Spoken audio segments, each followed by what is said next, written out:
Je suis Sanfou Mahamadou, secrétaire général de l'Organisation nationale des commerçants de Burkina, Onakombe.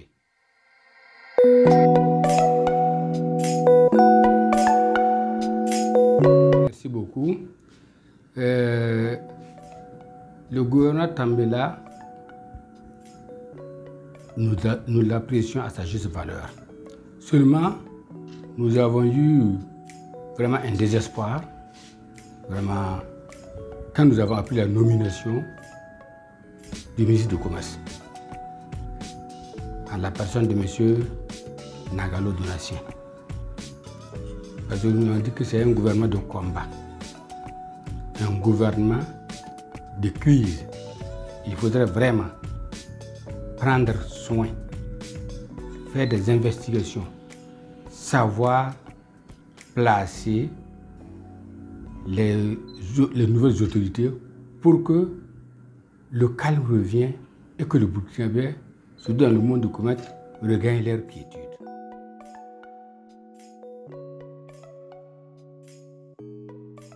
Bon, parce que nous pensons, les gens ne peuvent pas accuser quelqu'un, beaucoup de personnes ne peuvent pas accuser une seule personne et en même temps, les faits sont assez clairs pour les plaignants. Et ceux qui font les conférences de presse, il y en a les victimes qui tiennent leur reçu, leur papier de cotisation qu'ils ont versé, qui les exhibent devant tout le monde. Donc c'est des faits qui ne sont pas cachés. C'était caché. Au moins les gens auraient parlé sans preuve. Mais ceux qui se plaignent, qui viennent, même à notre niveau, nous montrer les documents, c'est vraiment assez sensible. Pour un responsable qui veut prendre le ministère du Commerce, qui est vraiment national. Le ministère du Commerce n'est pas une petite boîte. Et le gouvernement doit savoir que le commerce au Burkina, c'est à peu près 80 à 90%. À peu près. Et si ce monde n'est pas content, il faut savoir qu'il y a quelque chose qui ne va pas. Donc voilà pourquoi l'Onakombe, les autres associations, les commerçants qui ont été victimes, vraiment, qui se sont approchés de l'Onakombe depuis un certain temps, ne se plaignent. Et nous ne pouvons pas, en tant que structure responsable, laisser continuer parce que ça va aussi nous rattraper si nous nous taisons.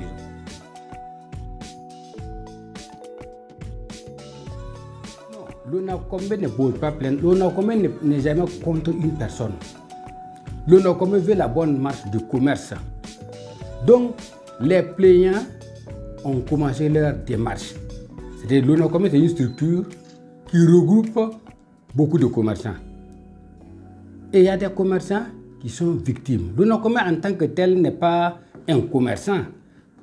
C'est une structure. Donc, on ne peut pas collecter l'argent de l'Onakombe. C'est des commerçants. C'est eux qui doivent poser plainte. L'Onakombe est une structure comme les autres structures. Si l'Onakombe pose plainte contre une structure, c'est comme si c'est l'argent de l'Onakombe qu'on a soutiré. Donc l'Onakombe défend les commerçants dans leur démarche. Défend les commerçants s'ils ont des occupations. Et il ne peut pas aller poser plainte contre une autre structure comme si c'est lui-même qui a été touché. Donc l'Onakombe ne pose pas plainte. C'est les plaignants qui peuvent aller poser leur plainte et s'il y a accompagnement, l'Onakombe peut les accompagner en tant que structure, comme on le dit, nous défendons les intérêts des membres de l'Onakombe.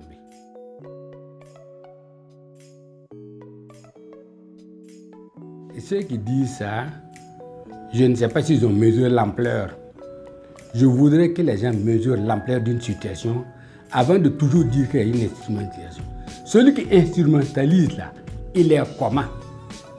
Il faut quelqu'un qui est peut-être, je ne sais pas comment, sa largesse, pour pouvoir instrumentaliser tout un monde contre une seule personne. Et en même temps, parce que pour instrumentaliser, il faudrait vraiment voir le mot instrumentaliser là. Si c'est contre un parti politique, on peut dire qu'il y a des politiciens. Ça, c'est du commerce. Et dans le commerce, chacun y rentre et fait son travail.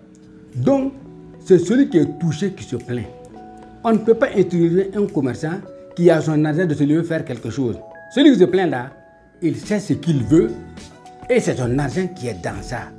Si on l'instrumentalise, si on l'appelle, dit montre tes preuves, il ne peut pas les montrer. Mais ceux qui parlent de nos jours, ils ont leurs preuves en main. Ils souhaitent même qu'on les regroupe. Ils souhaitent même que le gouvernement les appelle. Le Premier ministre n'a qu'à convoquer ceux qui se plaignent là avec leurs documents. Il va voir que réellement, il n'y a pas d'instrumentalisation contre quelqu'un.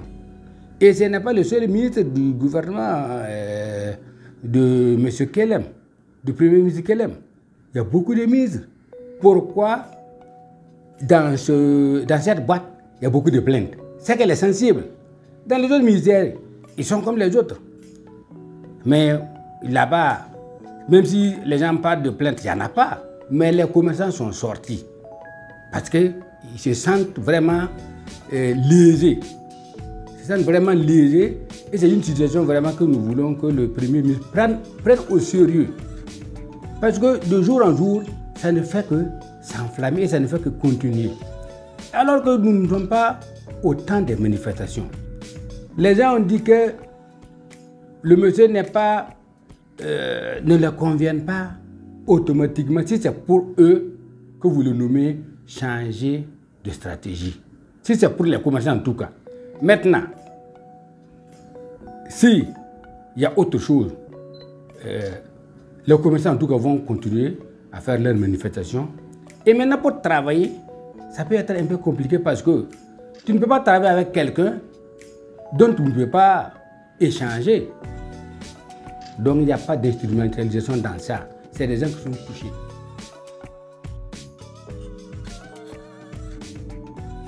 Je dis à tous les commerçants, patriotes, honnêtes, de rester sereins pour les luttes à venir si vraiment il n'y a pas gain de cause. De rester serein et de rester à l'écoute. Parce que on ne parle pas parce qu'on n'aime pas un individu. Nous parlons pour l'intérêt national et pour une boîte si sensible que le ministère du Commerce, c'est pourquoi nous parlons. Et là où on rentre sans concours, sans test, c'est le commerce. Sinon, dans tous les postes, dans toutes les activités, il faudra faire un concours, on va recruter, on va faire... mais dans le commerce, tout le monde peut rentrer. Et vous voyez la sensibilité des vieilles femmes qui se débrouillent pour venir au marché. Donc c'est ça qui fait que c'est sensible. Donc tout le monde n'a qu'à rester vraiment serein et rester à l'écoute. Nous attendons de voir.